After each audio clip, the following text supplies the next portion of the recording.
شوم قربان تغی ابروانت یا رسول الله.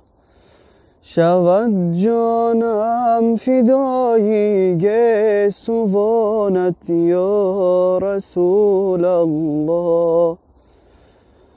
چو مه بین نجومی از تکلم های دربارت،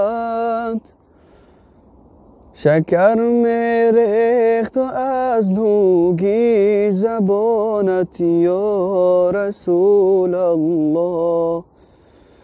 به دنیا آمدم من از برای دیدنی رویت، شنیدم صد دریغ از خزانت یا رسول الله.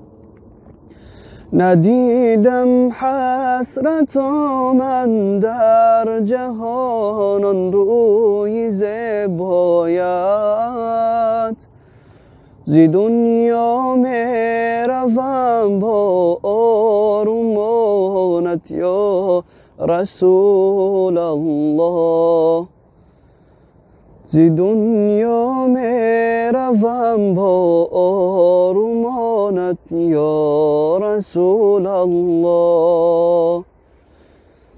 بری تعذیب امت غار را بیت الحزن کردی، همه حوش و طیوران در فغانت یا رسول الله.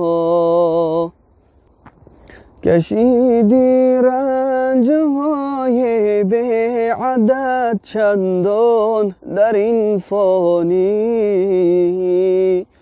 همیشه از برای امتانت یا رسول الله. بروزی حشر واقف باش بر این قومی گناهکارت،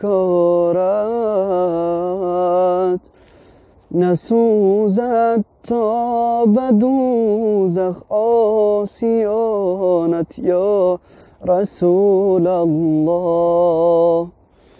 جنونی معصیت آلوده و قصدی سفر دارد،